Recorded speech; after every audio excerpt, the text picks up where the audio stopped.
Brush tool के बाद हम लोग डिस्कस कर रहे हैं history brush tool. History brush tool आमतौर पे जो आपने ब्रशेस लोड किए हैं उनको इरेज करने के लिए यूज होता है। मिसाल के तौर पर मैंने ये ब्रशेस जो है वो यहाँ पर सारे डाउनलोड किए हैं या ड्रॉ किए हैं। इन ब्रशेस को अगर मैं रिमूव करना चाहूँ तो मैं हिस्ट्री ब्रश की मदद लेते हुए इनको रिमूव कर सकता हूँ। तो एज सच कोई बहुत ही ज्यादा पावरफुल टूल नहीं है ये। इम्पॉर्टेंट सिर्फ इतना सही है कि जिन ब्रशेस को आपने ड्रॉ किया था अगर आप उनको रिमूव करना चाहें तो वो इजीली आप उनको रिमूव कर सकते हैं।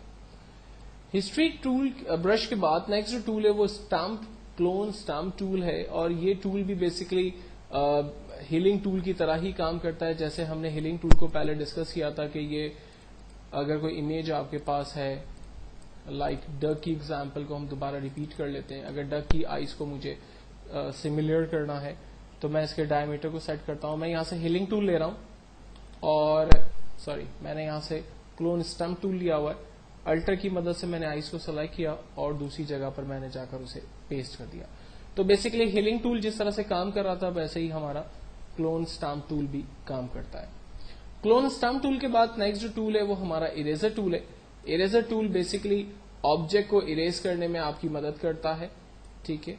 और इरेजर के अंदर जो है वो फर्स्ट हिस्सा जो है वो ऑब्जेक्ट को इरेज करेगा।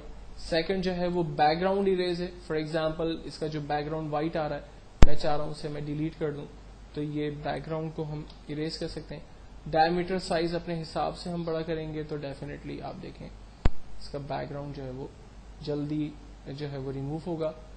थर्ड जो टूल है हमारे पास वो मैजिक इरेजर टूल है। इसका मेन फायदा एक जैसे कलर को वो रिमूव करने में आपकी मदद करेगा। यानी मैंने जस्ट बैकग्राउंड पे क्लिक किया तो चूंकि बैकग्राउंड के कलर जो है वो व्हाइट थे तो एकदम से उसने पूरी स्क्रीन पर जहां भी व्हाइट कलर थे उसे रब कर दिया। तो एक जैसे कलर को रब करने में आपकी मदद करता है इरेजर मैजिक टूल।